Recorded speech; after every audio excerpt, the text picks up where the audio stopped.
Got some ingenious way of attaching my Crocs. I did have a brand new cassette. My fork bag came loose.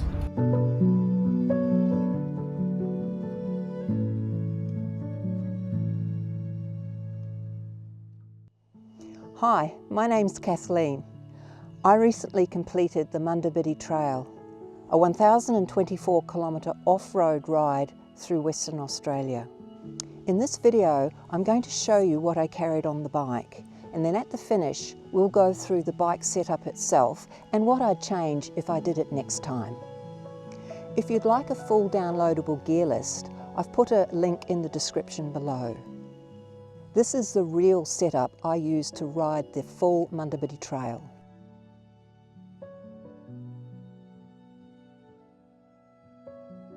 As this is my last day in the hut, I thought I would film what I packed up so in the future I can remember what I had. I've got some ingenious way of attaching my Crocs using a Velcro strap, which goes actually through the Croc and around and back, it's been brilliant, works fine. In this pannier bag, again I think they're an 8-litre pannier, I have my sleeping bag, my sleeping mat, and I have my pillow and sleeping clothing.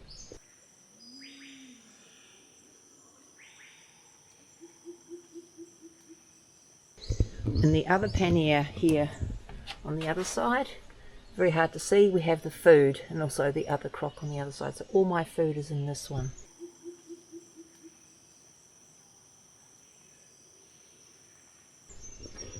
The dry bag, the Big River dry bag from Sea to Summit, I think it's a 8-litre.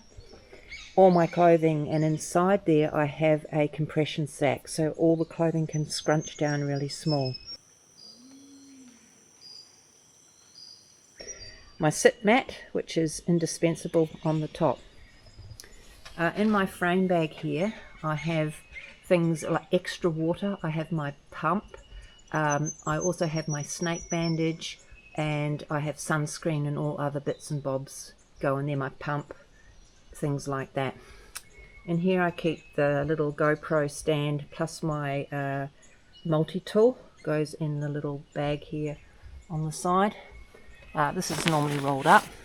In the bottom of this I have all my electronics, which weigh quite a lot because I'm carrying lots of electronics, my two 10,000 milliamp power banks, and I also have every tool known to mankind in the bag there. I'll probably do a breakdown of the tools I've taken. It's better to be safe than sorry. Water in my feed bags here. 2 fork bags. The one on this side has all my cooking system in it.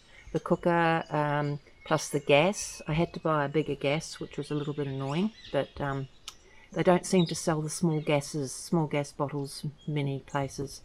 The fork bag on the other side, again, come around here, a bit hard to see.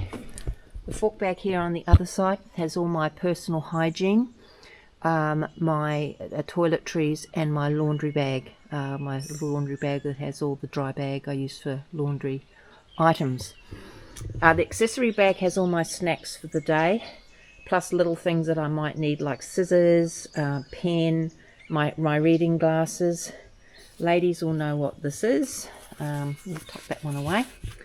In here is my tent.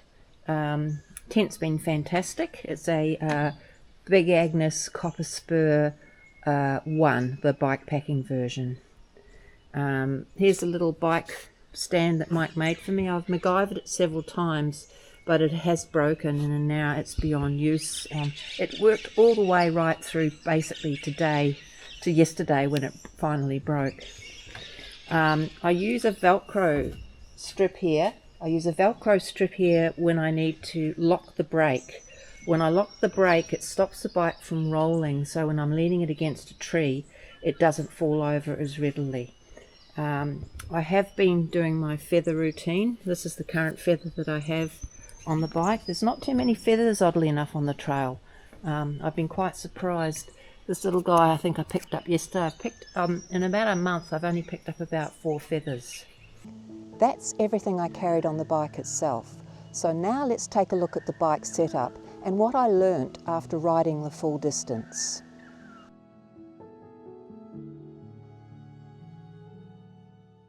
Quick video on the condition of the bike at the Southern Terminus. My right fork bag came loose. It is called a DOM. It's a gorilla cage, and it actually came loose about 500 kilometres ago. And I have stuck it up with sticky tape, and it's managed to hold for about the last, I suppose, about 500 kilometres, or possibly less. These two fork bags I will replace if I do another bikepacking trip.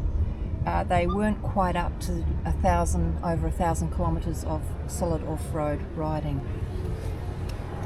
The tyres, my Victoria Mezcal tyres, I'm very, very happy. 29 inch, 2.35. Very, very happy. They've really, really performed well. I was very, very happy with those tyres. The rear tyre is the same, the Victoria Mezcal. The mechanic at 99 Bikes did recommend I install a Turbolite insert, which is like a very lightweight insert that adds support to the tyre, and that worked excellently. I did have a brand new cassette put in. That's, I believe, is just dust on there. The bike needs a wash. I had a heavy duty chain installed. My chain ring, I actually swapped out a 30-tooth chain ring for a 28-tooth chain ring, which gave me 7% more power. And I'm telling you, I could not have done this Munda Biddi without it. That extra 7% really got me over the finish line. My frame bag did let me down a bit, and it's possibly because I overstuffed it. Again, just a run-of-the-mill Ortlieb. It has the roll top attachment. This one here has pulled away from it, which I've actually stuck some tape on the inside there to keep it waterproof. And in the I've actually underneath here I've got one of the Aero handlebar cradles. Didn't move an inch. It was fantastic. And I've got one of their dry bags here that has my tent in it. I forgot to mention I've also got the Aero spider rack, and it has the pannier attachment on it. None of that missed a beat. It was everything, in fact everything on the bike performed seamlessly. Well, not quite. Remember that annoying creaking noise that started back in Nanup? There's a creaking noise coming from the cranks. When I arrived at Albany bus station, I had a lot of trouble removing my front wheel, and it never went back on. I required a new wheel in the post-ride service.